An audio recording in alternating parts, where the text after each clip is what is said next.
दोस्तों हम लोगों ने क्वेश्चन नंबर 16 तक डिस्कस कर चुके थे। अगर आप में से कोई स्टूडेंट्स जो है क्वेश्चन नंबर 16 तक नहीं देखे 1 से लेकर 16 तक, तो आप लोग जाइए दोस्तों, जल्दी से आप लोग देख ले। उसके बाद मेरे दोस्तों आज हम लोग को डिस्कस करना है कहां से, 17 नंबर से। याद रखिएगा भाई। तो 17 नंबर में क्या कहा गया, हड़प्पा सभ्यता के 4 प्रमुख केंद्रों का नाम बताएं। आपको दोस्तों हड़प्पा सभ्यता का कोई भी 4 प्रमुख केंद्रों का नाम आपको बता देना भाई। जैसे एग्जांपल हड़प्पा, आप हड़प्पा बताएं तो उसका खनन किसने किया था, मतलब इसकी खोज किसने किया था, दयाराम साहनी ने 1921। अगर आप बताना चाहेंगे तो बता दे, नहीं चाहते तो बस इतना लिखिए मेरे भाई कि मोहनजोदाड़ो हो गया, आरडी बनर्जी ने। लोथल एक नाम याद रखिएगा क्योंकि ये बहुत चर्चा में भाई, लोथल SR राव बताना है। कालीबंगा मेरे दोस्तों कहां पे है, तो बताएंगे सर हमारा राजस्थान में है, ये हमारा सरस्वती और घाघरा नदी के बीच में है। और हल से जुते हुए साक्ष्य का प्रमाण भी हमें कालीबंगा से मिला है। और दोस्तों काली चूड़ी के जो प्रमाण है ये भी दोस्तों हमें कालीबंगा से मिला है। तो हड़प्पा दयाराम साहनी 1921 रावी नदी के तट पे, मोहनजोदाड़ो रखलदास बनर्जी 1922 में इसका खोज हुआ था। सिंधु नदी के किनारे, सिंधु नदी के किनारे, लोथल भगवा नदी के किनारे। लोथल कहां पे भाई, गुजरात में। और दोस्तों लोथल सही हमें क्या मिला है मेरे भाई, तो बताएंगे सर लोथल से हमें बंदरगाह मिला है भाई। याद रखिएगा लोथल से हमें क्या मेरे लाडला, तो बताएंगे सर बंदरगाह। तो पहला 17 नंबर क्वेश्चन कंप्लीट। अगला क्वेश्चन पे आते हैं सर 18 नंबर पे। और कीजिएगा कि हड़प्पा सभ्यता की किन्हीं 2 विशेषताओं का उल्लेख करें। मेरे दोस्तों अगर मैं आपसे अगर ये क्वेश्चन पूछ लूं कि आप बताइए पूरे साल भर अगर आपने क्लास किए हैं तो आप बताइएगा कि हड़प्पा सभ्यता की क्या विशेषता है, तो आप पहला विशेषता बताएंगे कि भारत की प्रथम नगरीय सभ्यता है। भारत में तो बहुत सारी सभ्यता होती है, पूरे विश्व में बहुत सारी सभ्यता है। जैसे मेसोपोटामिया का सभ्यता हो गया, इराक की सभ्यता हो गई, इसके बाद दोस्तों हमारा चीनी सभ्यता हो गया, चीन की सभ्यता हो गई, मतलब बहुत सारे सभ्यता है भाई। लेकिन उन सब में से दोस्तों यह भारत का प्रथम नगरीय सभ्यता है, मतलब शहरीकरण की सभ्यता है, पहला विशेषता। दूसरा विशेषता की अगर हम बात करें तो इस सभ्यता के नगर जाल की तरह बसे थे। मतलब मेरे दोस्तों ये जो सभ्यता थे इसका जो नगर थे ना भाई पूरी तरह से जाल की तरह बिछा हुआ था, मतलब मेरे दोस्तों पूरा घना बसा हुआ था। इसमें सड़क एक दूसरे को सीधे काटती थी। गौर से सुनिएगा, एक स्टूडेंट दोस्तों कह रहे थे सर इसे हमें समकोण पर काटती थी, वो भी बिल्कुल सही है मेरे भाई, ठीक है। समकोण पर काटती थी वो भी सही है, और एक सीधी रेखा में काटती ये भी सही है। देखिए मेरे दोस्तों ये हमारा सड़क है और ये भी हमारा सड़क है भाई, दोनों क्या कर रहे हैं भाई, एक दूसरे को क्रॉसपंडिंग कर रही है भाई, दोनों को क्या कर रहे हैं भाई, प्रतिच्छेद कर रही है, मतलब काट रही है भाई, है ना। तो ध्यान से देखेंगे, इस सभ्यता के नगर जाल की तरह बसे थे। इसमें सड़क एक दूसरे को सीधा काटती थी और पूरे नगर में नालियों का जाल बिछा हुआ था। और पूरे नगर में मेरे दोस्तों ये हमारे जैसे सड़क है भाई, ठीक ना। तो इस सड़क के किनारे मेरे दोस्तों एक नाली बना हुआ था, क्या मेरे भाई, एक नाली बना हुआ था, ताकि मेरे दोस्तों घर का पानी या सड़क का पानी दोस्तों नली के माध्यम से उसे दोस्तों बाहर फेंक दिया जाता था। इससे हमारा क्या भाई दूसरी विशेषता है। आप दोस्तों हड़प्पा सभ्यता का बहुत सारे विशेषता बता सकते हैं। आप एक विशेषता ये भी बता सकते हैं कि हड़प्पा सभ्यता में हमें बंदरगाह का प्रमाण मिली है, जिसके माध्यम से समुद्री का आवागमन होती थी, व्यापार होता था। अब बहुत सारे ना मेरे भाई आप आराम से दोस्तों बता सकते हैं क्या हड़प्पा सभ्यता का विशेषता। आप एक और विशेषता बता सकते हैं कि सर हड़प्पा सभ्यता में हमें मोहनजोदाड़ो मिली है। इस मोहनजोदाड़ो में एक विशाल स्नानागार है। इस स्नानागार में लोग धार्मिक अवसरों पर स्नान करते थे। इस स्नानागार में उतरने के लिए दक्षिण से पश्चिम की ओर सीढ़ियां बनी हुई थी। आप बहुत कुछ लिख सकते हैं मेरे लाडला, यह आपके ऊपर डिपेंड करता है कि आपने कितना स्टडी किया। हो गया दोस्तों, गजब हो गया, क्योंकि मैं लेकर आ गया हूं क्रैश कोर्स। दोस्तों ये क्रैश कोर्स के अंदर में आप लोगों को 5 साल का मॉडल पेपर, 10 साल का PYQ, और हाँ यहां तक ही नहीं बल्कि मेरे दोस्तों आप लोगों को सिलेक्टेड क्वेश्चन भी दिए जाएंगे। और साथ ही साथ हमारे झारखंड के अंदर में पिछले 3 साल के अंदर में जितने सारे डिस्ट्रिक्ट में प्री बोर्ड और प्री टेस्ट और SA1 का एग्जाम हुआ है, सारा क्वेश्चन मेरे दोस्तों आप लोग यहां पे देखने को मिलेंगे। और हाँ यहां तक ही नहीं बल्कि मेरे दोस्तों आप लोगों को क्रैश कोर्स के अंदर में फ्री में ऑनलाइन टेस्ट सीरीज भी दिए जा रहे हैं, जहां पे दोस्तों झारखंड का सारा स्टूडेंट्स दोस्तों आकर के यहां पे टेस्ट लगा रहे हैं और अपनी तैयारी को मजबूत कर रहे हैं। तो लेट किस लिए कर रहे हैं, जाएं जल्दी से प्ले स्टोर से मिसाइल क्लासेस के ऐप को डाउनलोड करें, और डाउनलोड करने के बाद दोस्तों क्रैश कोर्स को आप एनी हाउ ज्वाइन करें। मेरे दोस्त आप तैयारी कहीं से भी करें, कोई दिक्कत नहीं है। लेकिन दोस्तों इस क्रैश कोर्स को ज्वाइन करना ना बोले, क्योंकि दोस्तों क्रैश कोर्स में हर एक वो क्वेश्चन को डाला गया है जो दोस्तों आपके एग्जाम में D2 छपेगी, चाहे वो ऑब्जेक्टिव का हो चाहे वो सब्जेक्टिव का हो। बड़ी सुंदर तरीके से दोस्तों आप लोगों के सामने ये कोर्स को तैयार किया गया है। और हाँ, ज्वाइन करने के बाद आप लोग हमारे साथ सुबह दोपहर शाम बेहतरीन तरीके से जुड़ के आप अपनी तैयारी को मजबूत कर सकते हैं। तो लेट किस बात की, जाएं जल्दी से प्ले स्टोर से मिसाइल क्लासेस के आपको डाउनलोड करें और डाउनलोड करने के बाद दोस्तों इस कोर्स को ज्वाइन करें। और हाँ भूले ना, अगर कोर्स को ज्वाइन करने में कोई भी दिक्कत आ रही है दोस्त, तो नीचे जो नंबर स्क्रॉल हो रही है इस नंबर पे आप लोग व्हाट्सएप करेंगे तो हमारी टीम आपको रिप्लाई करेगी। पुरातत्व से आप क्या समझते हैं मेरे दोस्त, एकदम साधारण भाषा में और हो सके तो देसी भाषा में समझिए। पुरातत्व का मतलब होता है कि खुदाई करते करते अगर मुझे दोस्तों कुछ मिल गया तो उसे हम लोग क्या बोलते हैं भाई, पुरातत्व कहते हैं। जैसे एग्जांपल आप लोगों को मैं नहीं कह रहा हूं, आप लोग दूध का धुला हुआ है भाई, और ऐसा ही दूध का धुला हुआ ही आप लोगों को रहना है। जैसे मान के चलिए दोस्तों मुझे XYZ का नाम से मोहब्बत हो गया भाई, ठीक है, मुझे किसी और को नहीं, XYZ गर्ल से मेरे से दोस्तों क्या हो गया, मोहब्बत हो गया। अब उस गर्ल से मेरे दोस्तों मैंने क्या कर लिया भाई, शादी कर लिया, तो मेरा क्या कहलाया भाई ये, तो बताएंगे सर ये हमारा कहलाया क्या, लव मैरिज। क्या कहलाया, लव मैरिज कहलाया, ठीक है। तो इसी तरह से दोस्तों जब हम खुदाई कर रहे काफी दिनों से खुदाई कर रहे, और खुदाई के दौरान अगर मुझे कुछ भी प्रमाण मिल गई जिससे हमें इतिहास के बारे में जानकारी मिलता है मेरे दोस्तों, तो उसे हम लोग बोलते हैं क्या, पुरातत्वी। खुदाई के दौरान जो चीज मिलती है अगर उनमें इतिहास के बारे में पता चलता है तो उसी को हम लोग बोलते हैं क्या, पुरातात्विक। एकदम मेरे भाई साधारण भाषा में समझिए, कोई दोस्तों हौच पौच मत कीजिए, और जरूरी नहीं है किसी लैंग्वेज को लिखना है। अगर हमसे क्वेश्चन पूछे तो मैं तो यही लिखूंगा। कितना सिंपल बता रहे भाई, ध्यान से देखिए।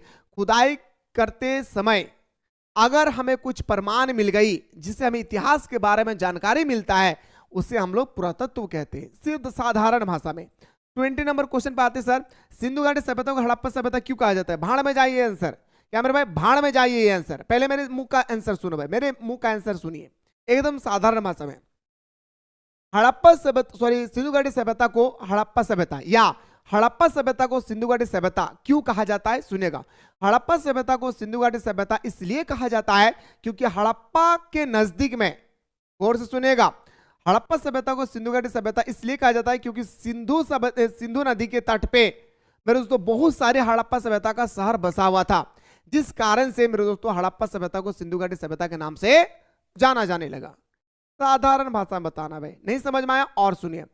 हड़प्पा सभ्यता को, सॉरी, सिंधु घाटी सभ्यता को हड़प्पा सभ्यता इसलिए कहा जाता है क्योंकि हड़प्पा नामक स्थान पर बहुत सारे, जी हां, बहुत सारे शहरों का प्रमाण मिली है, शहरों का खोज हुई है, जिस कारण से दोस्तों हमें सिंधु घाटी सभ्यता को हड़प्पा सभ्यता कहना पड़ता है।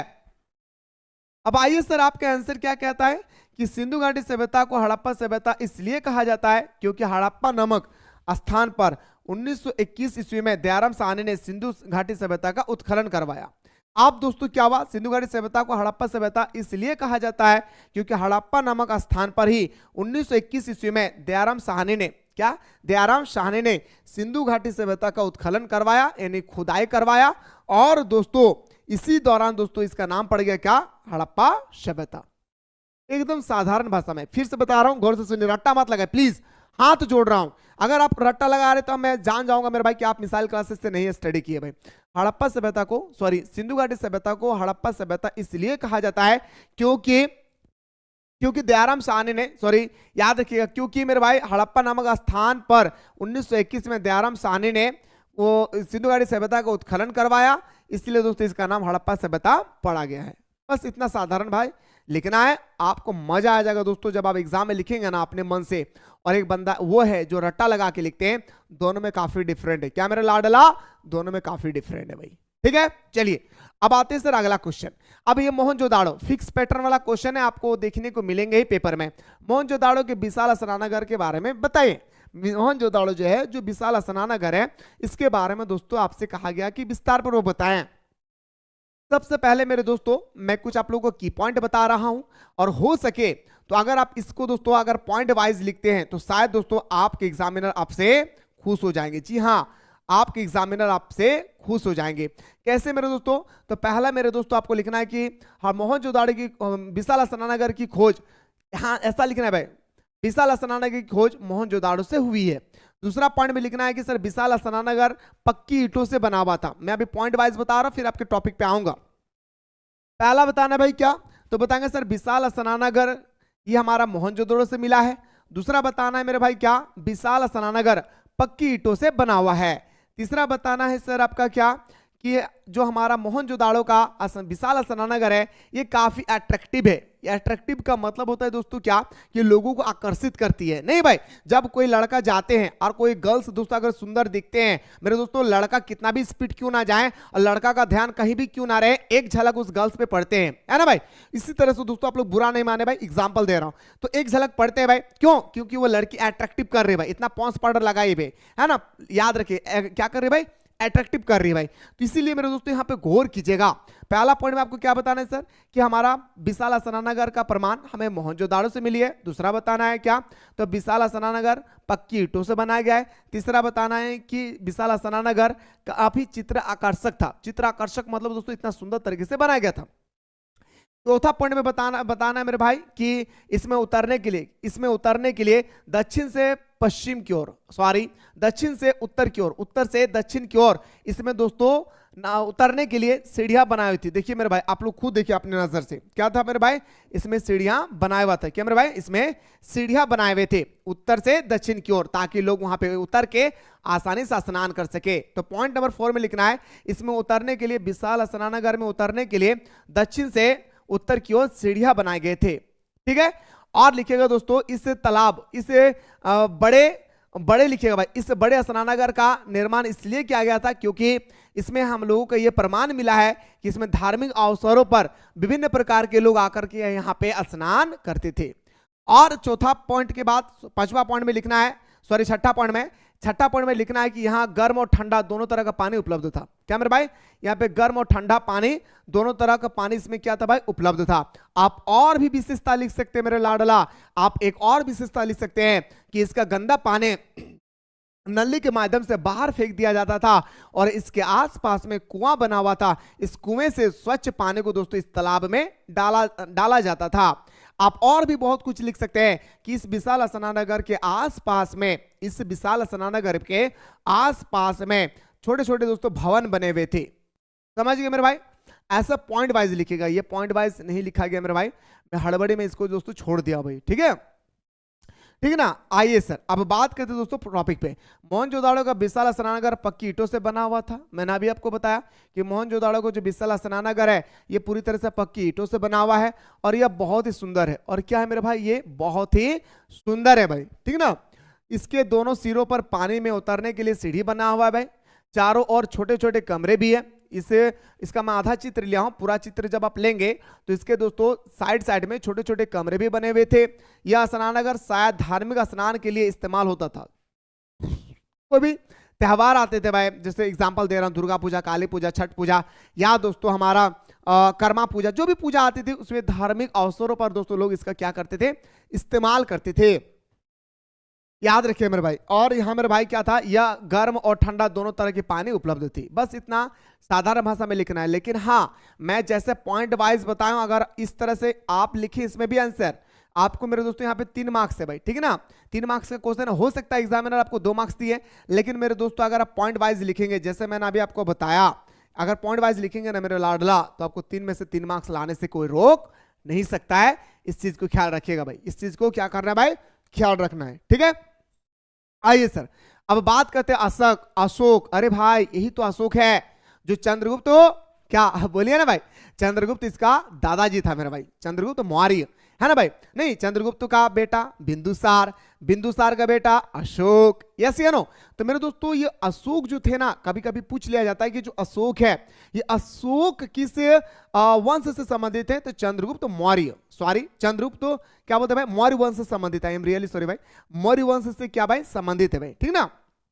गौर कीजिएगा, अशोक ने एक धर्म चलाया था। आप सभी को पता होगा, जब अशोक ने 261 ईसा पूर्व में दोस्तों कलिंग युद्ध किया, इस कलिंग युद्ध में लाखों व्यक्ति की दोस्तों मृत्यु हो चुकी थी। क्या? लाखों व्यक्ति की मेरे भाई क्या हो चुका है भाई? मृत्यु हो चुकी है।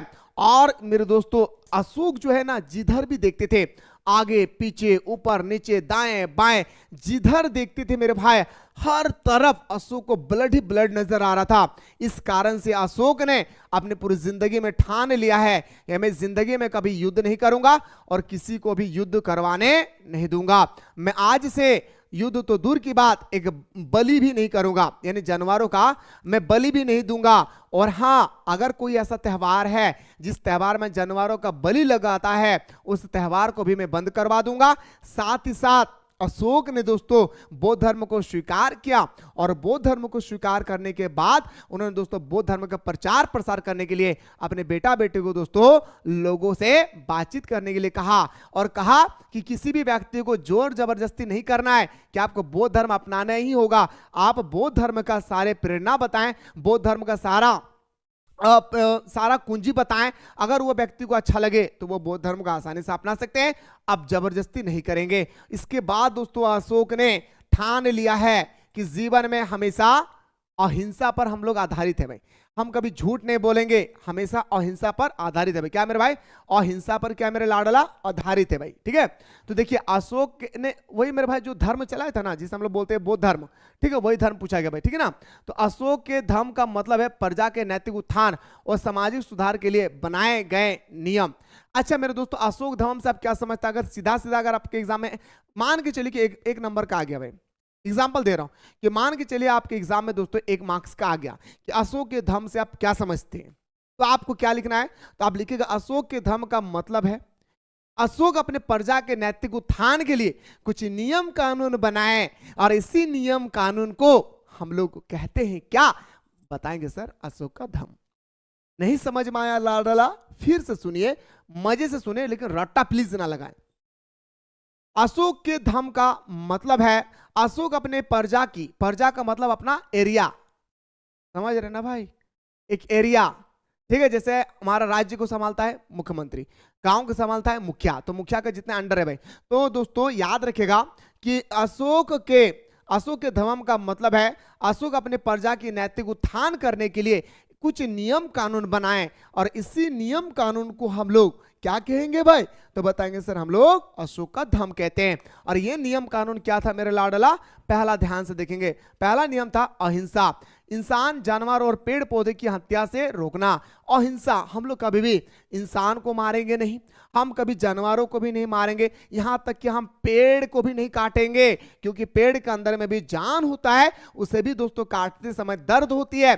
अशोक ने दोस्तों सोचो कैसा युद्ध किया था, जिस युद्ध के बाद अशोक ने पेड़ भी दोस्तों काटना छोड़ दिया। ये पहला आपको याद रखना है। दूसरा बात करें सर आदर, अशोक ने दोस्तों कहा छोटे को आदर करो, बड़े को सम्मान दो। क्या?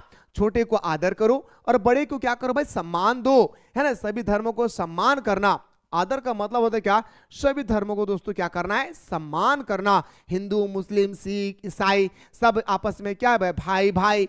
किनका कहना था? हमारा अशोक का। ठीक है लाडला, अगला नैतिकता, सही आचरण और नैतिक जीवन का जीने पर जोर दो। नैतिकता का मतलब होता है कि आपका कल्चरल, आपका बिहेवियर कैसा है, ये सबसे इंपॉर्टेंट मायने रखता है। आपका बिहेवियर अगर खराब है, यकीन मानिए दोस्तों आप कितने भी ओहदे पे पहुंच जाएं, लोग आपको गलत नजर से ही देखेंगे, इस चीज को याद रखिएगा। पर अशोक ने मेरे दोस्तों क्या कहा था? नैतिकता, सही आचरण और नैतिक जीवन जीने पर जोर दिया। उन्होंने कहा एकदम अच्छा आचरण, अपना कैरेक्टर अच्छा रखिए, चलने का एक अंदाज बनाए जिससे किसी को तकलीफ ना हो। उन्होंने दोस्तों ऐसा कानून बनाया था। चौथा पॉइंट, सत्य बोलना, लोगों को ईमानदारी और सत्यवादी बनाने के लिए प्रेरित करना। सत्य बोलना, हमेशा दोस्तों अशोक जो थे उन्होंने दोस्तों हमेशा लोगों को ये प्रेरित करते थे कि हमेशा सत्य बोलो और ईमानदारी के साथ सत्यवादी बनने के लिए प्रेरित करते थे कि हमेशा ईमानदारी से रहो, हमेशा क्या रहे भाई? सत्य पर रहो। और लोगों को दोस्तों ईमानदारी कैसे बनना है ये भी उन्होंने सिखाया था। कौन? अशोक ने। तो ये था सर हमारा अशोक का धर्म का कुछ नीति जो अभी हम लोगों ने डिस्कस किए। हम लोगों को दोस्तों लॉन्ग क्वेश्चन में अशोक के बारे में और भी बहुत सारे क्वेश्चन पढ़ना है, जो मैं आप लोगों को सारा क्वेश्चन बेटर तरीके से आप लोग स्टडी करने की कोशिश करवाऊंगा। अब आते हैं सर क्वेश्चन नंबर 23, मौर्यकालीन इतिहास के प्रमुख स्रोतों का उल्लेख कीजिए। जो हमारा मौर्यकालीन इतिहास है ना भाई, इस मौर्यकालीन इतिहास के बारे में दोस्तों हम लोगों को उल्लेख करना है। ये दोस्तों मौर्यकालीन, सबसे पहले जानिए मेरे भाई हमारा मौर्यकालीन के बारे में। तो मौर्यकालीन इतिहास की जानकारी हमें साहित्य और पुरातात्विक स्रोतों से मिलती है। अब साहित्य और पुरातात्विक क्या है मेरे दोस्तों, आप लोगों को पता होगा पहले जमाने के लोग मेरे दोस्तों यात्रा काफी ज्यादा करते थे। ये आपको सेमेस्टर में पढ़ना होगा, ठीक है ना, कि पुरातात्विक क्या है, साहित्य क्या है। मैं सिंपल भाषा में समझा रहा हूं, गौर से सुनेगा। पहले जमाने का दोस्तों लोग जो है ना काफी ज्यादा यात्रा करते थे। जैसे दोस्तों इब्न बतूता हमारे देश आए और हमारे देश में दोस्तों जो जितना दिन थे, जितनी सारी घटनाएं घटी है, उन्होंने दोस्तों एक डायरी निकाला, सारे दोस्तों डायरी में नोट डाउन करना शुरू कर दिए। जब उन्होंने नोट डाउन किए तो वह उनके लिए क्या बन गया, वो इतिहास बन गया। क्या मेरे भाई, इतिहास बन गया, साहित्य बन गया, पुरातात्विक स्रोत बन गया। ठीक है, तो यहाँ पे वही चीज आपसे कह रहा था मेरे लाडला, गोल से सुनिएगा मेरे रसगुल्लो। मौर्यकालीन इतिहास की जानकारी हमें साहित्य और पुरातात्विक स्रोतों से मिलती है। साहित्यिक स्रोत में यूनानी यात्री मेगास्थनीज का वृतांत। मेगास्थनीज का वृतांत का मतलब होता है कि मेगास्थनीज ने जिस जिस देश के साथ यात्रा किए थे और उस देश का जो भी दोस्तों उन्होंने विवरण दिए, उसी को बोलते हैं क्या, मेगास्थनीज का वृतांत। ठीक है, तो साहित्यिक स्रोत में यूनानी यात्री मेगास्थनीज का वृतांत और कौटिल्य का अर्थशास्त्र। अगर कोई स्टूडेंट्स चाहते हैं सर मुझे साहित्यिक इतिहास के बारे में पढ़ना है, जिससे आप में भी बहुत सारे स्टूडेंट्स होंगे जिनको दोस्तों इंटरेस्ट होता होगा किसमें, कि सर हमें साहित्यिक इतिहास के बारे में कुछ जानकारी प्राप्त करना है, मेरे लाडला आपको आसानी से जानकारी मिल जाएंगे। आप चले जाएंगे कहाँ पे, बोलिए ना भाई, आप चले जाइए आसानी से मेगास्थनीज। क्या मेरे भाई, आप आसानी से चले जाए दोस्तों यूनानी यात्री मेगास्थनीज, मेगास्थनीज का पुस्तक उठाइए और कौटिल्य का अर्थशास्त्र उठाइए। आप दोस्तों जब उनके अर्थशास्त्र को और मेगास्थनीज के द्वारा लिखा गया पुस्तक को जब स्टडी करेंगे तो आप आसानी से मेरे लाडला आपको ज्ञान की प्राप्ति हो जाएगी साहित्य इतिहास के बारे में। ठीक है, अब देखिए इसके अलावा जैन धर्म, बौद्ध धर्म और पुराने ग्रंथों, जैसे दोस्तों हमारा क्या हो गया भाई, ग्रंथ की मैं बात करूं महाभारत हो गया, उसके बाद हमारा दोस्तों बाइबिल हो गई, इसके बाद दोस्तों हमारा अगर बात करें तो हमारा रामायण हो गया, वही चीज कह रहा था। इसके अलावा जैन धर्म, बौद्ध धर्म और पुराने ग्रंथों में भी जानकारी मिलती है। किसके बारे में, मौर्यकालीन इतिहास के बारे में। पुरातात्विक स्रोतों में अशोक के अभिलेख शामिल है। पुरातात्विक स्रोतों की अगर हम बात करें तो अशोक का भी इसमें क्या भाई, अभिलेख शामिल है भाई। ठीक है, जो उसके विचारों और धर्म प्रचार के बारे में बताएगा। और दोस्तों पुरातात्विक स्रोत में अशोक के अभिलेख भी शामिल है। और मेरे भाई अशोक के अभिलेख में यह बात बताया गया था कि अगर किसी भी व्यक्ति को अशोक के विचार, अशोक ने कैसे धर्म प्रचार किए, तो उसके लिए अशोक का अभिलेख पढ़िए। क्लास छोड़कर कोई जाएंगे नहीं मेरे भाई, अगर आपको जाना है तो आप जा सकते हैं, लेकिन मेरे दोस्तों बस इतना याद रखिएगा, रट्टा नहीं लगाना है। माना कि ये क्वेश्चन आपके पास है, आंसर भी आपके पास और भी साधारण भाषा में है, लेकिन दोस्तों क्या आप सही तरीके से स्टडी करके कॉपी में लिख पा रहे हैं, ये सबसे इंपॉर्टेंट मायने रखता है मेरे भाई। ठीक है, आइए गुरुजी अगला क्वेश्चन बात करते हैं। अगला क्वेश्चन है जो 24, मौर्यकालीन इतिहास के किन्हीं दो प्रमुख साहित्य स्रोतों के नाम बताएं। तो मौर्यकालीन इतिहास के दो प्रमुख साहित्यिक स्रोत क्या है, एक हमारा इंडिका जो मेगास्थनीज द्वारा लिखा गया, और एक हमारा दोस्तों अर्थशास्त्र। कैसे लिखा है, अर्थशास्त्र। ठीक है, एक लिखा है मेरे भाई क्या, अर्थशास्त्र। ठीक है, यह हमारा लिखा है कौटिल्य ने, याद रखेगा। मेगास्थनीज ने लिखा इंडिका और अर्थशास्त्र किसने लिखा है भाई, कौटिल्य ने। इन दो बुक को अगर आप सही तरीके से पढ़ लिए तो मेरे दोस्तों आपको मौर्य काल के इतिहास के बारे में जानकारी मिल जाएगी, वो भी मेरे भाई क्या, साहित्यिक स्रोत के बारे में आपको जानकारी मिल जाएगी। अगर आप पुरातात्विक स्रोत के बारे में स्टडी करना चाहते हैं तो मेरे दोस्तों आपको जैन धर्म, बौद्ध धर्म के ग्रंथ को पढ़ना होगा, साथ ही साथ आपको रामायण, महाभारत के बारे में स्टडी करना होगा। तो आप पुरातात्विक स्रोत के बारे में स्टडी कर सकते हैं मेरे भाई आसानी से भाई। ठीक है, आइए सर अगला क्वेश्चन पे बात करते हैं। सर हमारा कलिंग युद्ध अशोक पर क्या प्रभाव पड़ा, यही तो मैं बात कर रहा था मेरे दोस्तों कि इसे आप लोग पॉइंट बाय पॉइंट लिखेंगे मेरे, क्या भाई, पॉइंट बाय पॉइंट। मैं सबसे पहले दोस्तों आप लोग अशोक के बारे में कुछ स्टोरी सुना रहा हूं, स्टोरी को सुन लेंगे तो आप आसानी से दोस्तों आप अपने मन से भी लिख सकते हैं।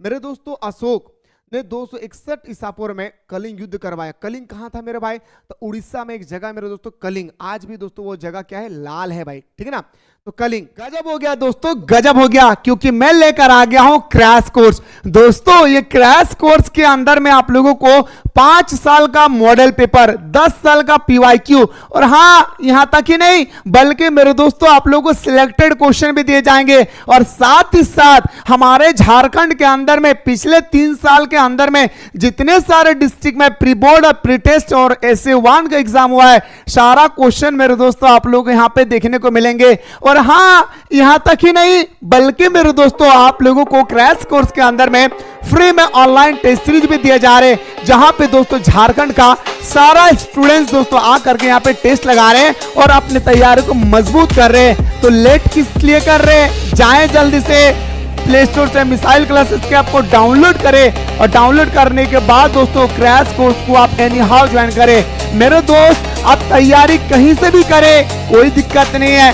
लेकिन दोस्तों इस क्रैश कोर्स को ज्वाइन करना ना बोले, क्योंकि दोस्तों क्रैश कोर्स में हर एक वो क्वेश्चन को डाला गया है जो दोस्तों आपके एग्जाम में D2 छपेगी, चाहे वो ऑब्जेक्टिव का हो चाहे वो सब्जेक्टिव का हो। बड़ी सुंदर तरीके से दोस्तों आप लोगों के सामने ये कोर्स को तैयार किया गया है। और हाँ ज्वाइन करने के बाद आप लोग हमारे साथ सुबह दोपहर शाम बेहतरीन तरीके से जुड़ के आप अपनी तैयारी को मजबूत कर सकते हैं। तो लेट किस बात की, जाएं जल्दी से प्ले स्टोर से मिसाइल क्लासेस के आपको डाउनलोड करें, और डाउनलोड करने के बाद दोस्तों इस कोर्स को ज्वाइन करें। और हाँ भूले ना, अगर कोर्स को ज्वाइन करने में कोई भी दिक्कत आ रही है दोस्त, तो नीचे जो नंबर स्क्रॉल हो रही है इस नंबर पे आप लोग व्हाट्सएप करेंगे तो हमारी टीम आपको रिप्लाई करेगी। युद्ध करवाया अशोक ने, युद्ध करवाया 261 ईसापुर में। कब करवाया मेरे भाई, 261 ईसापुर में अशोक ने कलिंग युद्ध करवाया। इस युद्ध को कराने का मकसद जो हमारा अशोक था उनका कुछ और था, और दोस्तों कुछ और निकल गया। जैसे एग्जांपल मैं दोस्तों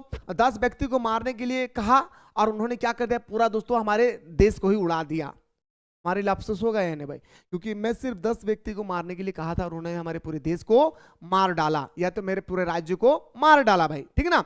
इसी तरह से मेरे दोस्तों जो अशोक था ना, वो सोचा तक नहीं था कि इतना बड़ा हमारा हमला हो जाएगा, इतना बड़ा हमारा मामला हो जाएगा।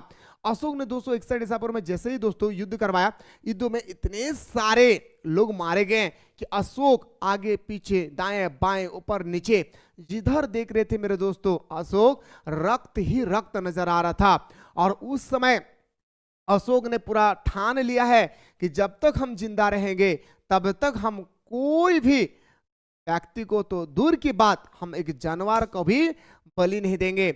और हाँ जानवर को तो बलि देने की दूर की बात, अगर कोई ऐसा धार्मिक अनुष्ठान आए या धार्मिक त्यौहार हो जिस त्यौहार में हमें जानवरों का बलि देना पड़े, तो मेरे दोस्तों उस त्यौहार को मैं बंद करवा दूंगा। इसके बाद कलिंग युद्ध के बाद अशोक के जीवन में दोस्तों सबसे बड़ा प्रभाव हुआ कि अशोक ने अपने प्रजा के नैतिक उत्थान के लिए, अपने राज्य के नैतिक उत्थान के लिए दोस्तों लोगों को दोस्तों कुआं खुदवा दिए, ताकि दोस्तों उस कुआं का पानी पी सके। लोगों दोस्तों सिंचाई के क्षेत्र में नहर बनवा दिए, तालाब खुदवा दिए, जिससे दोस्तों लोगों का सेवा हो सके। अशोक दोस्तों कलिंग युद्ध के बाद बौद्ध धर्म को स्वीकार किया। आप बौद्ध धर्म का दोस्तों स्वीकार नहीं बल्कि स्वीकार के बाद उन्होंने अपने परिवार को दोस्तों बौद्ध धर्म का प्रचार प्रसार करने के लिए भी उन्होंने कहा था। ठीक है, आप देख सकते दोस्तों कैसा था कलिंग युद्ध, खतरनाक युद्ध। कलिंग युद्ध जो था ना भाई वो खतरनाक युद्ध था मेरे भाई, ठीक है। आप गौर से सुनिएगा मेरे भाई, इसे भी दोस्तों पॉइंट वाइज लिखना था। एक और क्वेश्चन आएगा भाई, और एक क्वेश्चन आएगा जिसमें पॉइंट वाइज लिखा हुआ भाई, मैं जैसे लिखा हूं भाई वैसे लिख लाए भाई। कलिंग युद्ध का अशोक पर गहरा प्रभाव पड़ा। इस युद्ध के बाद जीवन उसका पूरी तरह से बदल गया। अशोक का जो जीवन था ना भाई पूरी तरह से बदल गया। पहले युद्ध में हुए खून खराबी को देखकर अशोक ने हिंसा को छोड़कर अहिंसा को अपनाने का निर्णय लिया। इतना युद्ध होगा ना भाई, मतलब आप 10 को व्यक्ति को मारना चाहे और 100 को व्यक्ति को मार दिए, ऑटोमेटिक दोस्तों आपका दिल में ना चेंजेस होगी, ऑटोमेटिक आपके लाइफ में क्या होगा भाई, चेंजेस होगा। नहीं भाई ऐसा और दोबारा गलती नहीं करना है ना। तो युद्ध में हुए खून खराबी को देखकर अशोक ने हिंसा और को छोड़कर अहिंसा को अपनाने का निर्णय लिया। उसने अब युद्ध की बजाय धर्म का प्रचार करना शुरू कर दिया। उन्होंने कहा युद्ध वगैरह जाओ भाड़ में, अब मैं सिर्फ धर्म का प्रचार करूंगा। इसके साथ ही उसने मांसाहार और शिकार भी छोड़ दिया। और दोस्तों मांसाहार मतलब उन्होंने दोस्तों शिकार करना भी दोस्तों उन्होंने कर दिया, छोड़ दिया, क्योंकि अशोक शिकार करते थे तो अशोक ने दोस्तों शिकार करना भी छोड़ दिए और मांस खाना भी दोस्तों उन्होंने क्या कर दिया, छोड़ दिए। कौन, अशोक ने।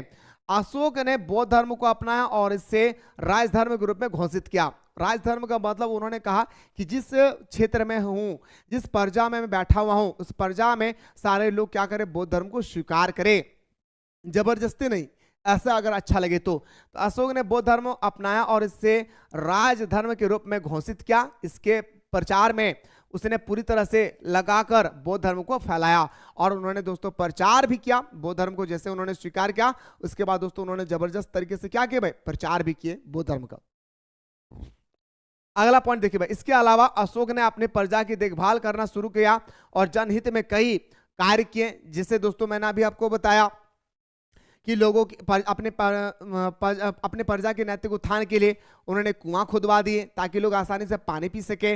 उन्होंने सिंचाई के क्षेत्र में इस्तेमाल होने वाले पानी के लिए दोस्तों नहर बनवा दिए, नहर से आसानी से दोस्तों उठा करके पानी खेतों तक पहुंचा सकते हैं। उन्होंने विभिन्न प्रकार के दोस्तों उन्होंने क्या किए, काम किए थे कलिंग युद्ध के बाद। कौन, हमारा अशोक चाचा ने भाई। ठीक है, चलिए सर, उम्मीद करता मेरे दोस्तों कि आप लोग अच्छी तरह से समझ में आ गया होगा। अब एक क्वेश्चन आता है सर कि समुद्रगुप्त को भारत का नेपोलियन कहा जाता है, क्यों? पहला क्वेश्चन, या इतिहासकार समुद्रगुप्त की तुलना नेपोलियन से क्यों करते हैं, कारण बताएं। बहुत इंपॉर्टेंट भाई, 2024 का पूछा हुआ क्वेश्चन है। नहीं, समुद्रगुप्त को पूरे विश्व का क्या बोलते हैं, नेपोलियन कहा जाता है भाई, है ना। विश्व का नेपोलियन किसे कहा जाता है, ये आपसे पूछा जाएगा, तो नेपोलियन बोनापार्ट को। लेकिन भारत का नेपोलियन किसे कहा जाता है, समुद्रगुप्त को। तो समुद्रगुप्त को नेपोलियन बोनापार्ट क्यों कहा, देखिए मेरे दोस्तों, इसका पीछे बहुत बड़ी स्टोरी है। मैं कुछ आप लोगों को स्टोरी सुना रहा हूं, फिर मैं आपके टॉपिक पे लौट कर आऊंगा, क्योंकि स्टोरी सुनना बहुत जरूरी है भाई। आज जो हमारा था ना मेरे भाई समुद्रगुप्त, समुद्रगुप्त दोस्तों एक प्रतिभाशाली शासक थे। क्या थे भाई, ऐसे ही बता रहा हूं, गौर से सुनेगा। समुद्रगुप्त एक हमारा प्रतिभाशाली शासक थे और मेरे दोस्तों समुद्रगुप्त जो थे ना भाई, उन्होंने अपने प्रजा तो बनाया ही बनाया है, अपना मान के चलिए इतना बड़ा क्षेत्र तो उनका है ही है। इसके अलावा दोस्तों उन्होंने जो मान के चलिए दोस्तों ये है किसी और का दोस्तों ये सब जगह है, वो क्या कर दिया पता है मेरे दोस्तों, सैनिक सहायता। इनका सैनिक बहुत ही मजबूत था भाई, है ना। उन्होंने सैनिक सहायता के माध्यम से दोस्तों इसको क्या कर दिया, कब्जा कर लिया। इसको भी क्या कर लिया, कब्जा कर लिया। इसको भी क्या कर लिया मेरे भाई, कब्जा कर लिए। इसको भी क्या कर लिया मेरे लाडला, कब्जा कर लिए। ठीक ना।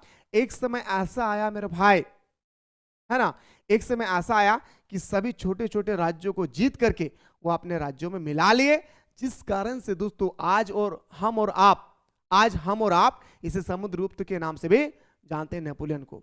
ठीक है, आइए सर, तो भारत का नेपोलियन समुद्रगुप्त को कहा जाता है क्योंकि समुद्रगुप्त ने मगध राज्य को शक्तिशाली बनाया। पहला मेरे भाई आपको याद रखना है क्या, मगध साम्राज्य को उन्होंने शक्तिशाली बनाया तथा छोटे छोटे राज्यों को जीतकर अपने राजनीतिक एकता की स्थापना की। याद रखिएगा, पहला पॉइंट उन्होंने क्या बताया सर कि भारत का नेपोलियन समुद्रगुप्त को कहा जाता है क्योंकि समुद्रगुप्त ने मगध साम्राज्य को शक्तिशाली बनाया तथा छोटे छोटे राज्यों को जीतकर देश में राजनीतिक एकता की स्थापना की है भाई। ठीक है, समुद्रगुप्त को महान सैनिक सफलता के कारण डॉक्टर BS स्मिथ ने उसे भारत का नेपोलियन कहा।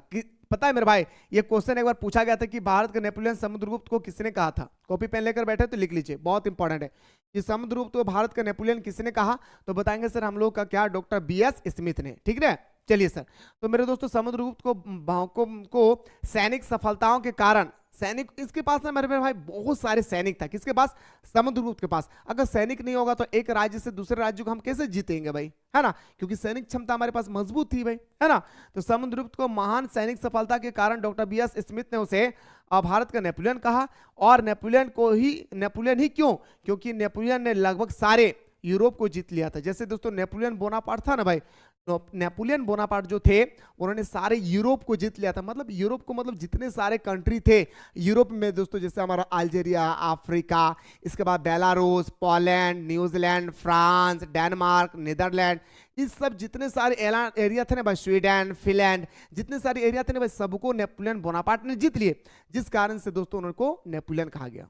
ठीक है, इसी तरह से दोस्तों हमारे भारत में समुद्रगुप्त ने बहुत सारे छोटे छोटे राज्यों को अपने सैनिक शक्ति के माध्यम से दोस्तों अपने छोटे छोटे राज्यों को अपने राज्यों में मिला लिए, जिस कारण से उसे भारत का समुद्रगुप्त को भारत का नेपोलियन कहा जाता है भाई।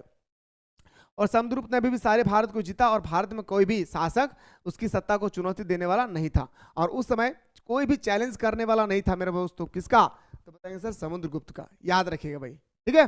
तो इस कारण से दोस्तों समुद्रगुप्त को भारत का नेपोलियन कहा जाता है भाई। समुद्रगुप्त की विजय को समझाइए। अब बात करते सर समुद्रगुप्त की विजय के बारे में दोस्तों आप लोगों को बताना है। ठीक है, तो मेरे दोस्तों यहीं से हमारा नेक्स्ट वीडियो होगी। कैसा लगा आप लोग जरूर बताएं, फटाफट आप लोग कमेंट करें।